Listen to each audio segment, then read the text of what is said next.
ahead and open it up for questions. Starting off with Ryan Hennessy. Hey, Mac, just wanted to ask you about obviously unfortunate with what happened with Jalen. What's kind of what have you been saying to him? Have you kind of been, keeping him confident throughout this whole thing? What's been the message from the team to him? Yeah, I think a lot of the guys saw him after the game, like in the ambulance, actually, walking back to the bus. And I got to, just say a few words to him. But it's hard to go walk up to one of your closest friends and see him crying like that, just knowing that his season's kind of over and he doesn't know what his path looks like going forward. But just knowing Jalen for the past couple of years, he's one of the hardest workers I know, and he's going to bounce back from something like this. And that's kind of what I told him. And I shot him a text again yesterday. But we're all with Jalen, and he knows that if he needs anything, he can come reach out to us, and we'll help him in any way that we can. Charlie Potter, go ahead. Hey, Mac, just what did you see from Slade when he stepped in there for Jalen, and just how has he kind of approached all of this with him having a bigger role? Yeah, I mean, that's not an easy thing to do, to come in not knowing that you're really going to play a lot.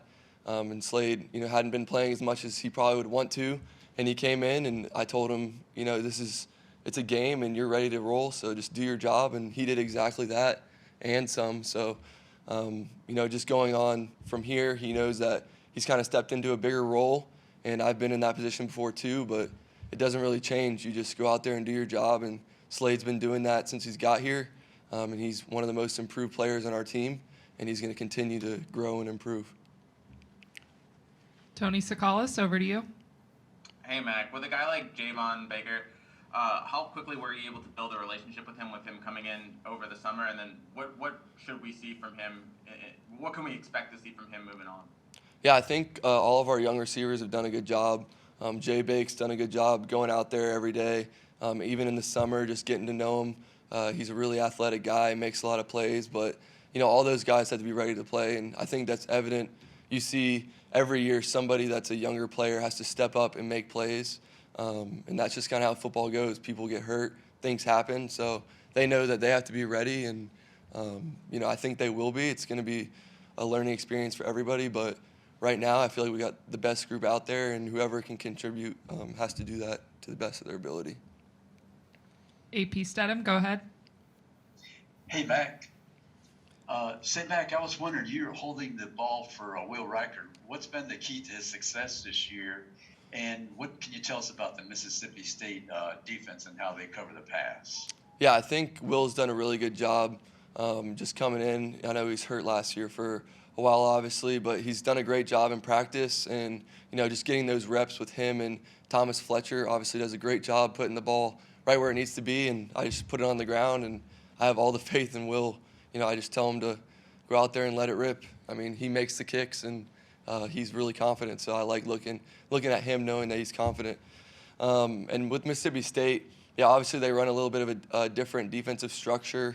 They do defend the pass really well. They're ranked, I think, number 1 statistically in the SEC right now, and I think they're a top 10 defense as well. So these guys, they play hard. They have some experience on their team, and also playing some young guys too. But they do have a little bit of a different structure that we have to be really locked into, kind of compared to what we normally see. Haley Sutton, over to you.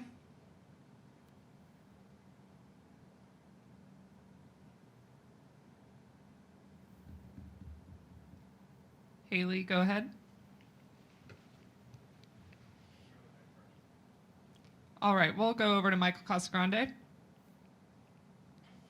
Hey, Mac, just wondering, how have you, whether it's third down, whether you're tied or down in the game or coming off an interception, how do you think you have handled adversity, and how has that maturity, or how has it evolved since you got there at Alabama? Yeah, it's definitely gotten better. Really just focusing on doing your job. I always say that, but it's pretty cliche, but really that's what it comes down to. Like, regardless of the situation, once you start thinking about, like, oh, we got to get this third down, or we need to score on this drive, like, I feel like a lot of people on our team sometimes think like that, and it's hard to not think like that, but really just telling everybody, hey, just focus on your job on this play. And then once you look at it, the plays just add up. And I feel like we've done a good job, but there's always room for improvement, and we got to get better in some areas, and you can see it on whether it's on the tape or just watching and practice areas that we need to improve at. Dennis Dodd, go ahead. Hey, Mac. Whoops. I'm sorry if this has been asked, but I just wanted to ask you, what does the world need to know about Slade Boulder? I don't know if there's anything like specific. I mean, Slade, he's a guy who knows what to do. He knows where to line up. He's played a lot of different positions. Shoot, he's even played defense before in his spring practices before. So, I mean, the guy knows a lot about football. I mean, if you go watch his high school highlights, I always like watching his highlights. It gets me pretty fired up. He's making plays. So when you have somebody that can make plays like that and put him wherever you want on the field, he's a guy that's super versatile. And I've got a lot of bank reps with him. Like, he's a guy, if I ever need to throw, whether it's at 12 at night or 6 in the morning, he'll be there. So I always appreciate Slade, and he's going to do a good job, and he's just getting started. These will be the final two. Stephen Smith, go ahead. Hey, Mac, another playmaker for Alabama has been, John Messi. Of course, you and he, the both of you worked out over the summer, and you guys have had that connection since A-Day. But what gets you excited about seeing him grow on the field? Yeah, I think it's kind of been coming to fruition this year that he's been making a lot of plays. He's getting a chance, and he's always been a great route runner, a great player, and a great person. So it shows up on the field on Saturdays, and his role will even increase more now that Waddle's down. But like I said, all of our guys got to be ready to make plays, and all of our guys are doing a great job.